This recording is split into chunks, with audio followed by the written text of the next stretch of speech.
그래서 전격 영수회담이 나온 거예요. 그 정도로 지금 엄청난 사안이었기 때문에 인사를 건드려서 국정농단까지 갔기 때문에 전격 영수회담이 나온 거예요. 근데 영수회담이 지금 뭐 거의 1년 11개월 만에 나와서 그렇죠. 이 자체가 이제 화제가 되고는 있습니다만 그냥 대부분 우리 국민들은 협치 잘 안 될 거다라는 생각을 하시지 않겠는가 싶고 그보다는 우리가 계속 지금 도마에 오르고 있는 인사에 대한 부분에 대한 관심이 더 높을 거고요. 왜냐하면 그게 국정기조의 어떤 시작이라 볼 수 있기 때문에 그런데 이제 보수 언론도 그렇고요. 여당도 그렇고요. 지금 다 비판하고 있지 않습니까? 분위기가.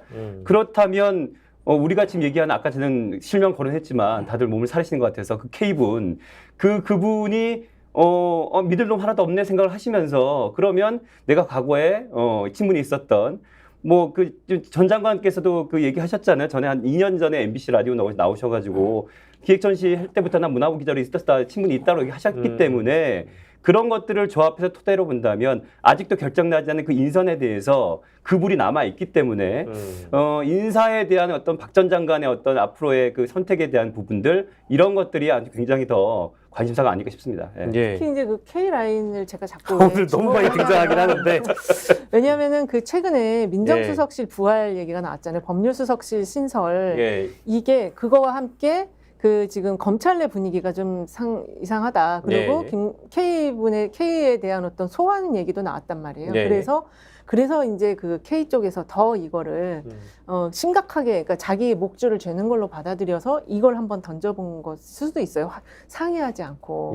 그래서 그것이 이제 지금 박사님 말씀하신 것처럼 탄핵 사유까지 갈 수 있기 때문에 매우 사악하죠. 그 매우 그렇죠. 그래서 사실이라면. 그거를 수습하기 위해서 여권이나 어떤 제3의 이 좀 국정 경험이 많은 쪽에서 영수회담을 빨리 던져버린 걸 수도 있다라는 생각이 들죠.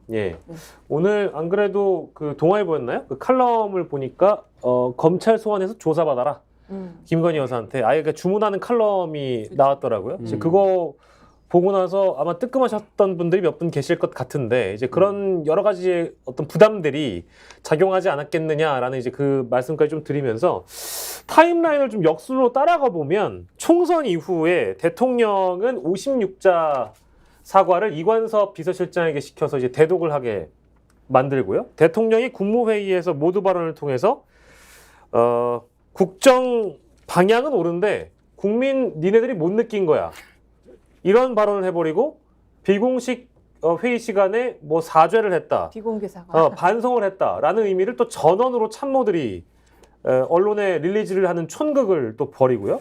그리고 일부 당선인한테는 또 대통령이 전화해가지고 국정 방향 옳다라고 얘기하는 게 어제자로 보도가 됩니다. 그러니까 대통령은 총선 패배를 인정하지 않았던 거예요, 그동안. 그리고 사과를 한 것도 아니었던 걸로 전 추정할 수 있습니다. 왜냐하면 일부 당선인에게 대통령이 전화를 해서 국정 방향은 옳다라고 얘기를 했다면 인적 쇄신을 왜 하는 겁니까? 국정 쇄신을 할 이유가 없는 거잖아요. 그러니까 다 거짓말이었던 거예요.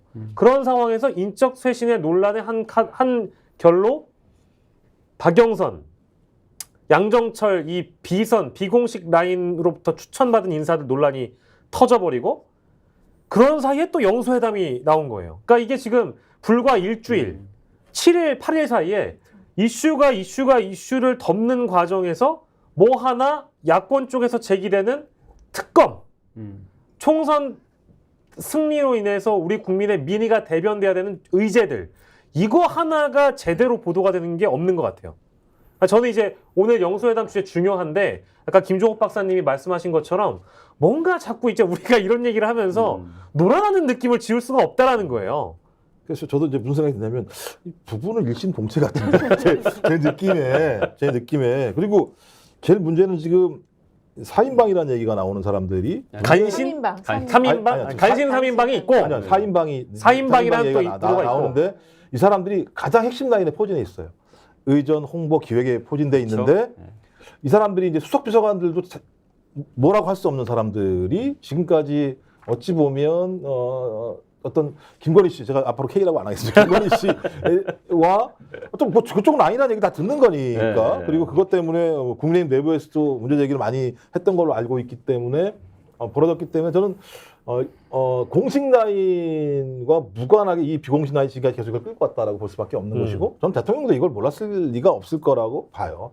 몰랐다고 얘기한다면 엄청난 부부싸움이 났겠죠, 이 정도 상황이라면. 예. 그래서 말씀하신 것처럼 일관된 기조화의 기획을 통해서 상황을 좀 끌어가고 있는 건 사실인 것 같다. 근데 이제 그게 자기들이 예상했던 것만큼 국민적 지지를 얻고 보수층이 이반하고 있는 상황에서 이걸 다시 복원해낼 수 있을 것인가의 판단의 문제인 것 같은데, 일단 그거 실패한 거죠. 일단은 지금 뭐 여론조사를 보게 되면 주로 그쪽에서 문제가 된 거니까.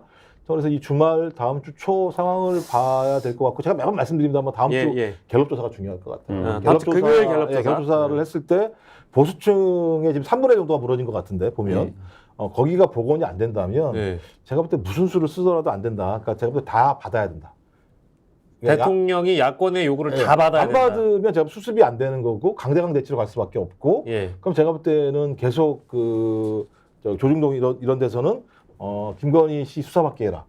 그게 모든 문제를 푸는 가장 기본적인 고리가 될 수밖에 없다라고 이기용 칼럼부터 이제 나오는데 이제 계속 앞으로 나올 거예요. 그 문제를 안 풀어서는 아무런 문제가 해결 안 되니까 전 그러면 어떤 형태는 이제 부인을 내놔야 되는 상황이 벌어지게 됩니다. 사실 부인을, 그 전까지 K는 안 나왔었어요. 이 지금 이 인선, 이 3인방 인선이 나오면서 3인방이라는 게 이제 박영선, 양정철, 김종민 나오면서 부인이 나온 거거든요.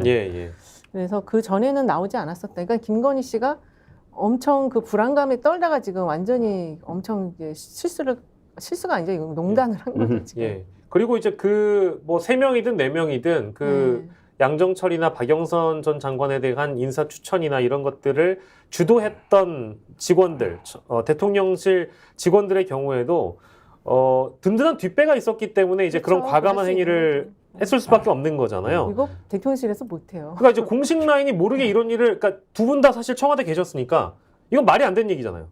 맞죠. 아니, 말이 안 되는. 뭐가 가장 말이 안 되냐면 이기정 그 YTN이죠? YTN인데 왜 의전비서관가 가 있냐고요. 그렇잖아요. 확실히 말이 안 되는 거거든요. 자기의 기본적인 거는 홍보 라인에서 홍보 기획을 해야 되는 게 맞는 건데, 지금 자기 핵심적 김건희 씨 핵심 라인 자체가 그 자식 문제 때문에 날아가고 난 다음에 이 자리를 들어갔다라고 얘기하는 건 적어도 그러니까 김건희 씨가 뭐 이거 다 추정입니다만 자기가 알고 있는 핵심 라인들을 곳곳에 요소에 배치를 해놓으면서 이 라인들이 지금 최근에 불거진 겁니다. 그 이전부터, 선거 이전부터도 수석비서가 말을 안 듣는다는 얘기가 계속 나왔었기 때문에 농단을 벌였다는 거라고 저희는 이제 추정하는 것이고, 근데 하필이면 이제는 적극적으로 이 위기의 상황에서 자기들이 치고 나오면서 뭔가 판을 만들어 버리는 상황이 벌어지니까 이제 이 공식 라인도 이제 완전히 벙찐 거죠. 야, 이것들 해도 너무하는 거 아니야 진짜. 어쩌자는 거지라고 생각이 했던 것 같고, 전 그래서 어찌 보면 일종의 궁정 전투가 벌어지고 있는 거다. 근데 궁정 전투가 벌어지고 있는 상황인데 거기에 대한 수습을 할 수 있는 정국은 전혀 공식 라인이 아직까지 못 갖고 있는 것 같고, 여전히 비공식 라인에서 이걸 작동시키는 것 같은데, 말은 뭐 앞으로 대변신 말만 믿으라고 얘기를 하긴 합니다만 말하는 거랑 준비하는 거랑 다른 거잖아요. 말이야 대변에서 할 수 있겠지만 원래 그 대통령실 같은 데는 그 그러니까 부서 간에 그 역학 관계들은 좀 있어요. 그러니까 좀 권력이 있는 부서하고 그렇지 않은 사이 그런 역학 관계들은 있는데, 이번 건은 정말 겁 없이 그 특히 2개의 언론사를 가지고 완전히 순차적으로 해서 시나리오를 그리고 아예 이걸 딱 접근을 해서 던져본 거거든요. 그래서 그 안에서의 그 권력 투쟁, 지금 그렇지 않아도 한동훈과 윤석열 이 두 사람과의 관계도 지금 상당히 권력 투쟁 양상으로 들어가면서 거기에 홍준표 시장까지 끼어들어서 여권의 차기 그 구조를 굉장히 뒤흔드는 권력 투쟁이 일어나고 있는 이 시점에 그 K라인 쪽에서도 그 과감하게 그걸 던졌다는 것 자체가 상당히 이게 지금 걷잡을 수 없는 상황으로 갈 상황이 터진 거죠, 지금. 스픽스는 말하는 언론입니다. 대세는 유튜브, 그중에서 스픽스. 좋아요, 댓글, 구독, 알림 설정. 여러분이 저희를 사랑해 주시고 우리가 여러분을 사랑하는 4가지 방법입니다.